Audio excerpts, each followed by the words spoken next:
Welcome to Forest Chat, where we talk about individual endeavour in Western Australia, what it takes, what it means, and how you do it. I'm your host, Paul Vandermeer, and in today's episode, we're talking with Michelle Scarrott about being an astrologer. Michelle started her journey as an astrologer back in her early teenage years, and she's expanded and developed on her capabilities until today. Welcome to Forest Chat, Michelle. Thank you very much. Thank you for having me. It's a pleasure to have you here. We've been having discussions in the background about being an astrologer, and it's been very interesting. You've been talked at a lot. It has been very much enlightening. Certainly not what I expected it to be. So that begs the question, what is being an astrologer? Astrology is the relationship between the constellations and the Earth, the planet, the people, everything that's going on.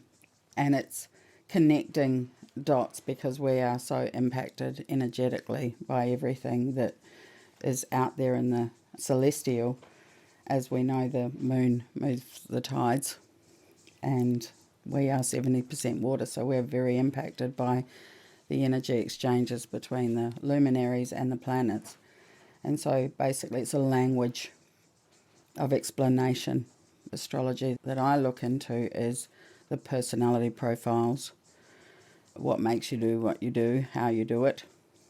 It's your personal blueprint, but it's also can be used in a really big picture way. So you can see how it works in geopolitical, you can see how it works in animals. I have got a client that does animal astrology, and so they work out their personality of their animals, and so it can be done in so many ways in workplaces and different environments. So it has a very powerful, different take on psychology. When you talk about a different take, it's really predecessor Absolutely. for psychology. And of course, psychology being evidence-based, I've only ever found small elements of what that's really about.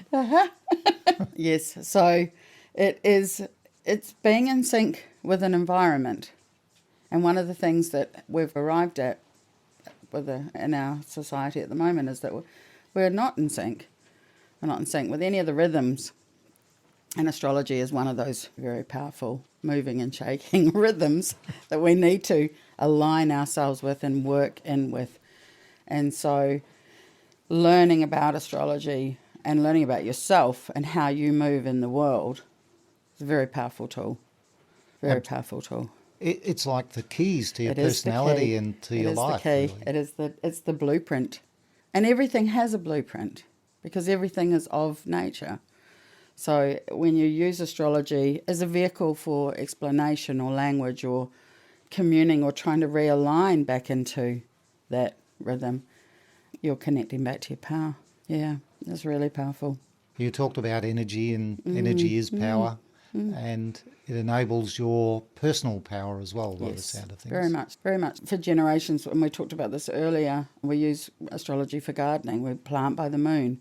It's not random. We're of the earth. We're of all of it. So we have to connect back to it. And this is one of the beautiful sources that's totally available at all times to connect to. And so, yes, and so you optimise.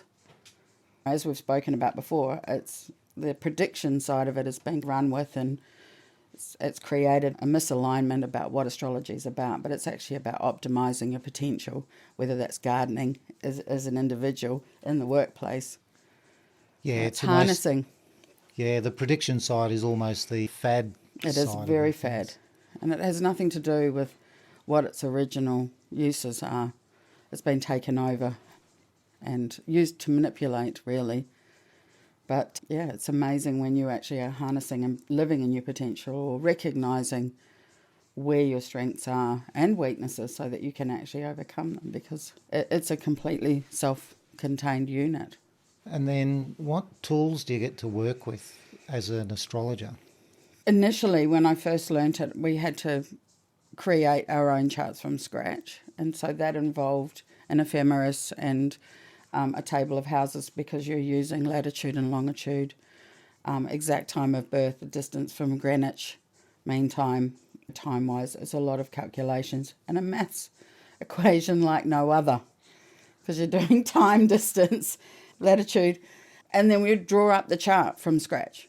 So it was easily a couple of hours before you even got to the interpretation, just in setting up the chart.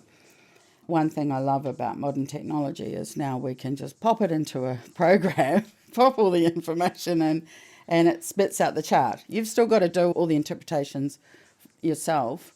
But computers are great at that You've just side. shortcut all that hard work and all that labour around getting it ready. Yeah. And what does a chart look like? It looks like a map, really. It's a circular map with planets around it. You've got the centre, and then all your planets are situated around it. And what it does is it shows you where your strengths are, where your weaknesses are, how you operate, how you present, what you look like. It gives you that map if you can read it. Otherwise, it looks like crazy. Most people look at that and go, oh my gosh, that's just madness. So we had a look at a celebrity's map last night, and literally, if you think of a clock face, then where the numbers are around the clock, there's a whole series of like angles. Yeah. So that's like the rim of a wheel Yep. around it. Yep. You've And got the then- houses, so you've got the spokes on the wheel, which describe different departments of your life. And then you've got your planets situated within that, and then they describe personality traits. And then the lines that go between planets describe what comes easy to you and what you struggle with, depending on the nature of the lines. Yep. So it's a mixture of circles, dots, and lines. Yeah, and little glyphs. Oh, The little glyphs. symbols. Symbols, yeah. Yeah. Okay, Yeah. cool. And so what you're looking at is the relationship for each of them, how they relate to each other. Just as one person might say one thing and do the opposite, that shows in a chart. You can see that their words say this, their actions do that. And it shows. You can see it. You can go, this, you're not walking your talk. It's literal. It's like right in front of you as a drawing. Provided you know how to If interpret. you can read it. We'll talk about how you get Yeah, to read it yeah. at the end of the episode. Yeah, not how to read it, but how to learn. How to learn. How to get to yeah. the point where you can Yeah. read it. And you talked about place and time. So, do people share charts? Yes, but not. They are never the same. You do not have. There will be no one else like you. Your chart is unique to you. It's so specific. Even twins, they will usually, when I see twins, they will have one side of the personality. One of the children will be the creative, the internalized, and then the other will be, and the same planets, but the other one will experience it. They will be more external, more academic. And so what you're getting is the opposites, because every sign has an opposite. Every planet has an opposite. They have good and bad. They have weaknesses and strengths. So it's so nuanced in that way. When you talk about twins, because I do lots of twins, I see lots of twins in particular, because that's a good example. When I talk about an energy, they go, oh yeah, this one does that. Oh yeah, no, that one does that. Oh, And there is duality all the way through astrology. Even though Yes. there's only minutes to, Yep. just a handful more Yeah, it minutes. can be. If there's a C-section, it can be 5 minutes. Yeah, so But very it's close enough together. But it's almost, for me, when I look at it, it's almost as though they are a whole together. Which makes sense Yes, for twins. especially if they're identical. Yeah. Yep. Fraternal twins clearly don't even look alike. And so you can see there's a huge difference there. And you can... Yeah. It's easier to easy to- resolve in your yeah, mind it that they is. would be so Yeah. different. Yeah. Yeah, very interesting. So it is. And I do lots of babies because, of course, people want to know how to parent their children. And how, it gives them the heads up. Yeah. What to look for, where to push, where to pull. If you're parenting, we go in with all our own stuff, Vagaries. fears and what we didn't get as a child and all our stuff. And then, of course, astrology takes you right the way back out of that and just goes, this is what you need to be concerned about. These are the things you don't need to worry about. Yeah, children, babies, twins. But yeah, There is no one else like you. You are unique and individual, and astrology sees you as a whole. It sees, and also for every problem that you might perceive in your chart, you have the solution inbuilt. So there's no external looking needed. It's an inward journey. Very much an inward journey, yeah. Yep. Taking time to get to know yourself. So you've raised a few different elements there, which is it's really good to hear about. We'll talk now about what it takes you to be an astrologer. So, like I said, initially when I first learned astrology back in the 80s, there was no computers.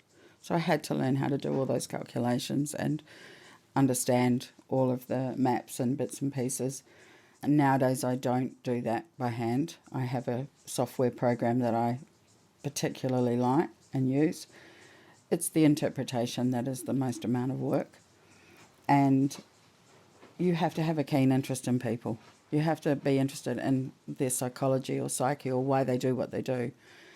And that was already in me in spades by my nature.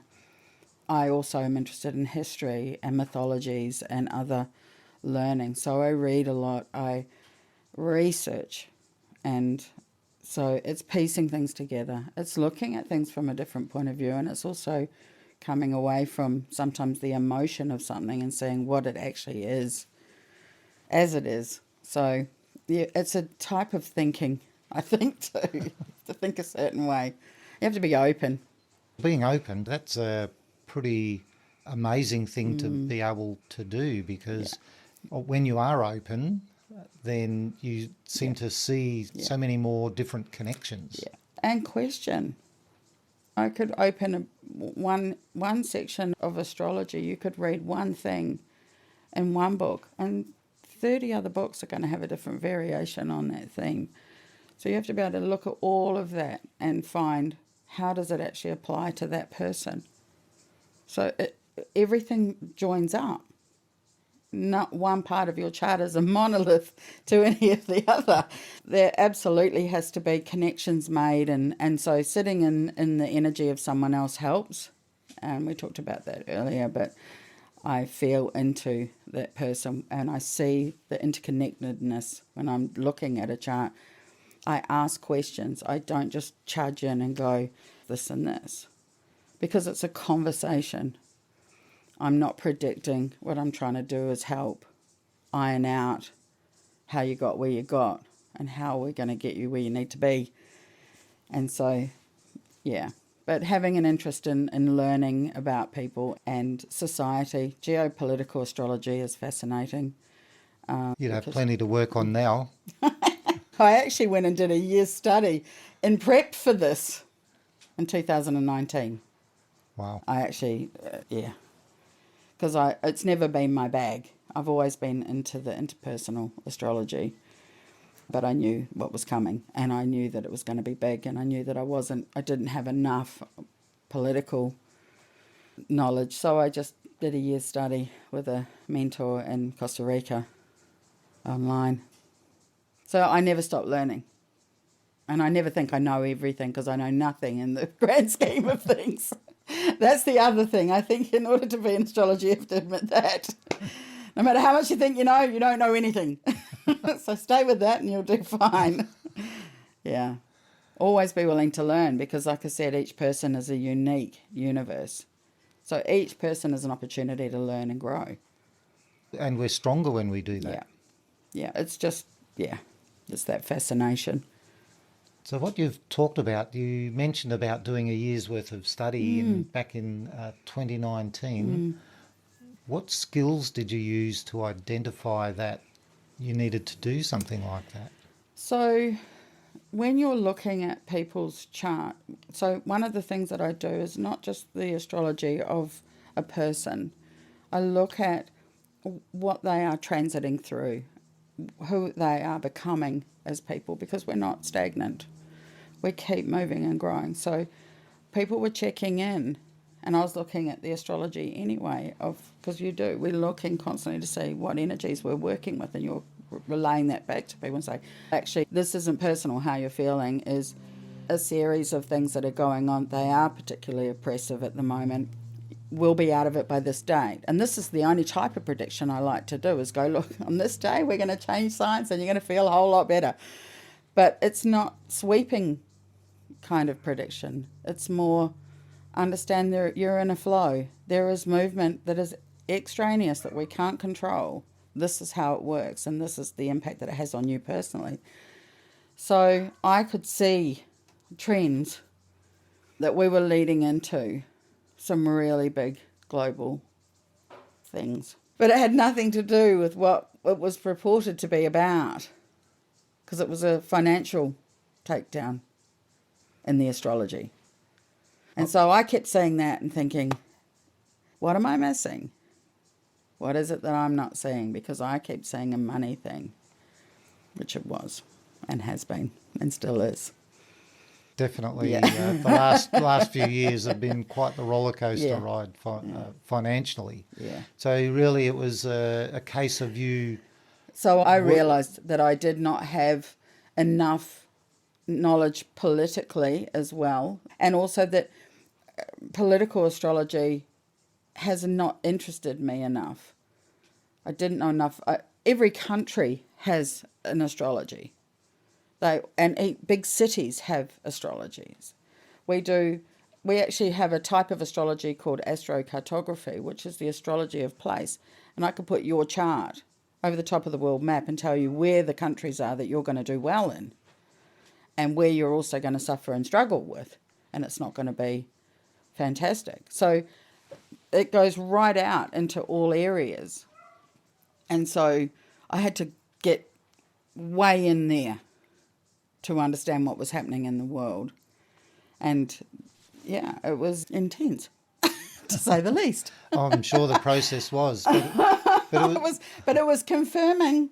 It was confirming. And it was nice to also for me to be having conversations with people that knew what I was talking about, that we could relate in jargon, which I can't do with my clients unless they are adept in astrology to a point. So I'm able to have those conversations and feel like I'm not the only one seeing this.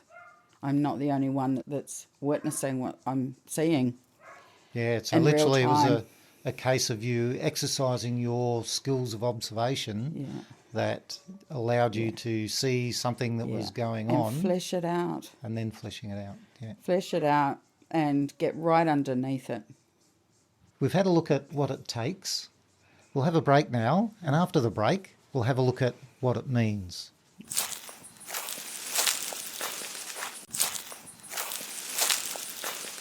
We've had a look at what it takes. Now we'll look at what it means. Michelle, what does it mean to you, your family, or the community that you can be an astrologer? Okay, so for me personally, I've been doing it for so long that I don't know any other way to see the world. So for me, it's deeply entwined in my personality. I look at symbols in life across the board, not just astrologically, but in other ways. I see life in a series of, it's information. Constantly I am being given information, how I filter that, how I process it. So for me it's very important. I've done it since I was 15. I've been interested in working with people since I was 11 in different capacities. And so it's tied up with my personality, I think. It's intrinsically linked. It's your natural way of living. It is my way of looking at life, totally. And I did it as a child and didn't know that all astrology provided was the language and the vehicle to express how I saw the world. It's like being a dancer. Dance brings a language. Painting brings a language. Astrology is my language. And I think in it, I speak in it, I relate to the world through that. And it's mythological and esoteric, and it's got all of that going on. And I'm observant. So, yeah, I notice what others don't. And how is it that you notice that others don't? I think that's to do with my childhood I think that I'm a very hypervigilant, and that has brought that to the fore as well. But I need to understand why people do what they do. And when I got underneath all of that and realised, it was like, I got peace. And now I do it as a matter of course. But yeah. And as for how it's impacted my family, my children are all obsessed with it in different ways, and they all have talent in different ways. Macy's probably the least, but she's only 17. But my daughter uses it all the time. My 2 sons, they look at it in different ways. They have different areas where it really aligns with them. And any friendship, relationship, any boss, they're like, Mum, we've got to get this chart out. Let's see who they really are. And they're picking through it and trying to understand. So it's given them a keener interest in other people as well, and to be more observant and to not just go along with anything, to have questions, to dig in to situations and get underneath, not just accept what's obvious and been handed over. So it's been quite interesting. And then they've had partners that, also constant conversations, and they send me stuff and I'm looking at things, and politicians, we're going to do their astrology, who's this next person in power? So it brings conversation to the table too. We talk in those terms. Because it's a language. Yeah, it's a language. That's all. Is this a second language? So just as an example for a politician, instead of saying, I've seen him and he's great. Mm-hmm. I've seen him and he's not so great. And you, by looking at their chart, you get a pretty good idea of why that is the case. Yeah. You get to see who they are at home in their undies. Yeah. And so then you are able to see whether it is that they're there because of the money, whether they're corruptible or corrupted. You get to see where their integrity is, or if there is any present or not. So, yeah, it's fascinating. I find people fascinating. I am interested in, but my main goal as being an astrologer is to help people reach their potential. That's what lights my fire. I love seeing people succeed. That is, when I get a feedback, and I got something last night, one of my clients said, you said I was going to get a job by January, and I've got the job on the 28th of January. Oh, excellent. Yeah, fantastic. Yeah. So that's a good meaning for the community. What you're doing as an astrologer is having good impacts on the community as well. Yeah. She's had to wait. This was 2 months ago, and I said to her, look, this energy's not going to change till then. So you're going to have to tread water. And what are you going to do? What hay are you going to make while you're waiting? Instead of panicking and tearing your hair out and getting anxious and overthinking it, nothing's happening between here and here. So enjoy, rest, relax, get ready, because that's going to happen. Then this is where the energy shifts. And, of course, there it is. Just sits there, comes up, the opportunity arrives, and away you go. It arrives and away you go. And the thing is that people think that's luck. I don't believe in luck. Luck, it means that you're not connected, that it's random and arbitrary and you didn't deserve it, or you haven't worked towards it, or you haven't made changes in your life to set up. I don't believe in that. I believe that we do or we don't do, but there are consequences in both directions. And so this is, like I said, optimizing what you have. It's cashing in on your experience and on yourself and who you are and what you bring to the table, and also giving yourself an opportunity to heal roadblocks, to recognise what they are, to see where they came from, how did you learn that, and get out of your own way. But yeah, it's had a huge impact in my household, my family, and of course in my community, because everybody that knows that I do it is on the blower. Cashing in. And of course, and it ended up becoming a career. In 2007, I changed career path, and decided to become a full-time astrologer, and I've raised a child on it as a single parent on my own, unassisted. So it can be done as a career decision as well. That's an amazing, like when you hold the keys, everybody wants the keys. Yes.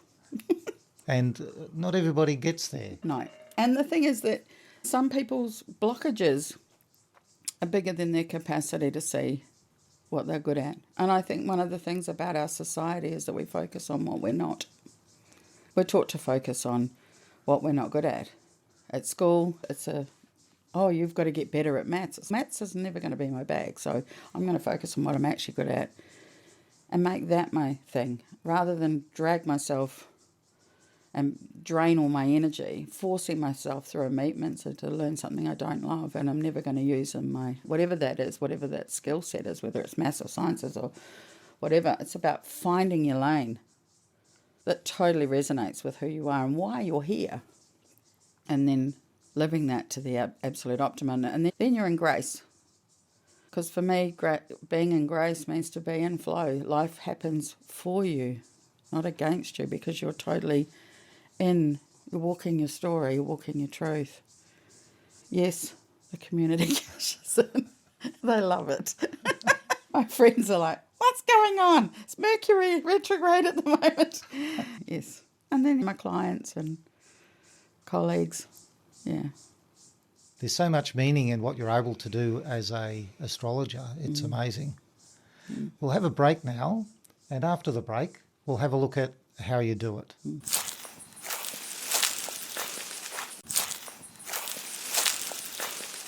We've had a look at what it means that Michelle can be an astrologer. Now, let's have a look at how you do it. Michelle, if someone wanted to become an astrologer these days, how would they do it? For me, reading first and foremost. Go to the library. If you're in Perth, there is a Theosophical library at the Theosophical Society in Glendower Street. I actually did my training there in the Theosophical Society back in the 80s. But read the books. Don't go online. I don't go online, because online is new age. It's hip, and it's the fad, futuristic kind of. Go and do the actual real reading. Get the old esoteric books out of the library from all the old masters and learn that way. Do some courses and workshops so you're communing with others, so you're sharing information, getting other insights, because I think that's also really important to network with it. And yeah, you have to be self-led. You have to want to know. And I think the first thing that I would recommend to everyone, do your own chart first. Go in. Introspection is the key. There's no one you should be more interested in than figuring out yourself first. And once you know you, then you're able to have other deeper connections. So I would always say, read the books and start with yourself. Draw up your own chart. Go online and print one off, but don't look at the interpretations online, because the internet is standing on the shoulders of giants, unfortunately, and it doesn't have enough. It's not deep enough. You want to read the books. There's some beautiful mythological books that are storytelling, that are connected to, that will help really embed it as an archetype, because it is an archetypal system, as much as it's a science. So it's got all sorts of things coming in and converging, but definitely read the books. And at the Theosophical Society is the type of place you'll find the books Well, that you they're need. open to all forms of thinking, and so they have an incredible library. And around the world, like if I'm in India, I'm in their book library. If I'm in Melbourne, I'm in their book library. I make a point of going to their bookshops and libraries, because some of the knowledge is no longer written. You can't buy these books anymore. You have to go and seek them out. You have to have a desire to go deep. It's not surfacey, it's not new age pop psychology, which is what it is purported to be out there now, unfortunately. And that's where I struggle, because I think some people come and think that's what they're going to get from me, and yeah. And is it important also to set an intent? Yes, I think the intent has to be, for me, it always has to be about integrity. You have to know that there's a lot of power in astrology. If you're going in to look at somebody's stuff, whatever it is, on any level, whether it's political, whether it's personal, whether it's a workplace set up, you have to go in with humility. You can't go in with judgment. You have to hold a different kind of space, and you have to be open-minded to it. So those for me are in the intent. It's not about getting an outcome. It's about the process, always. What is your intent as an astrologer? And also, one thing that I do with my clients, much to their disdain, is that I will not let them get too far ahead, because the future's not written until you actually step into it. So I'm like, we're not doing that. We're not doing the prediction. I can see the future by looking at the past if you do nothing and keep on the course you're on.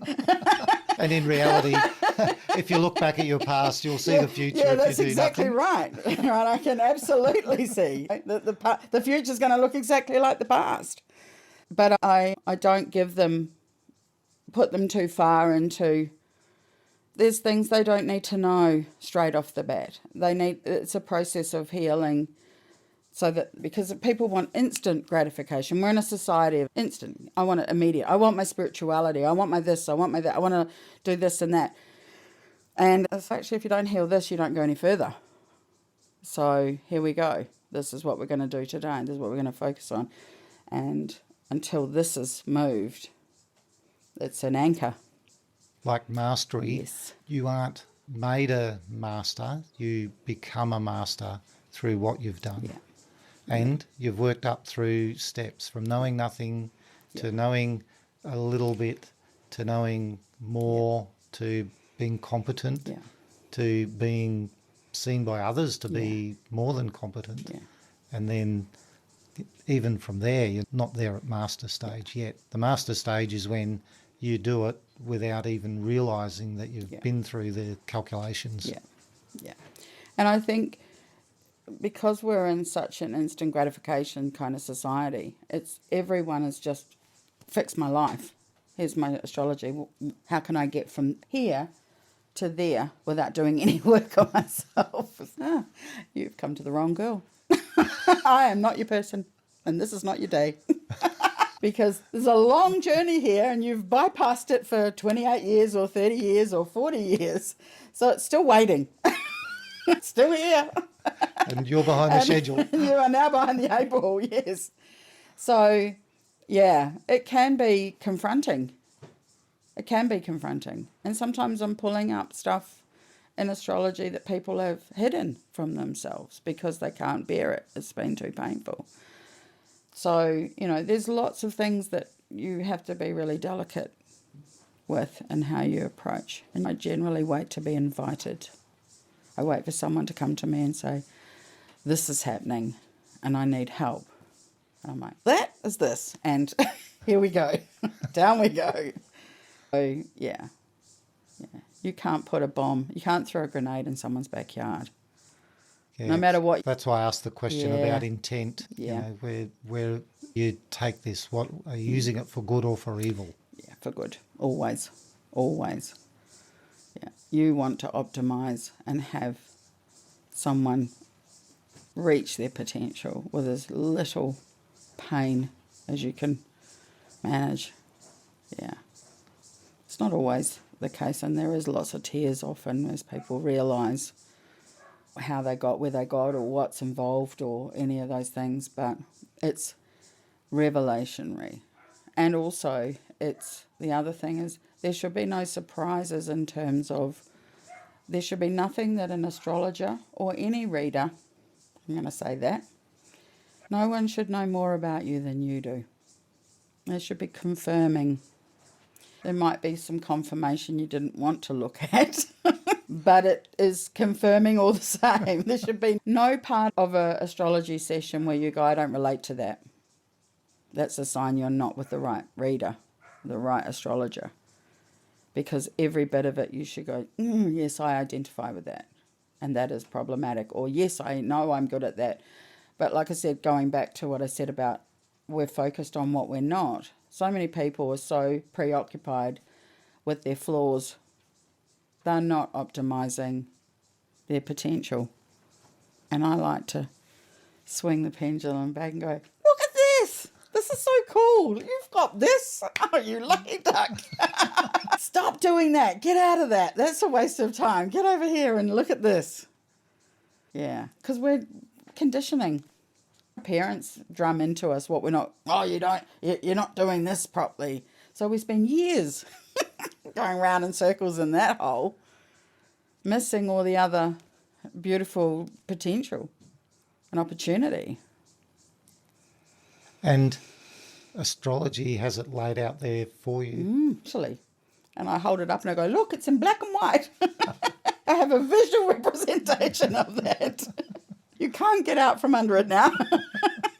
It's something you keep learning. You never stop. As I said, even I'm constantly doing workshops. I read constantly.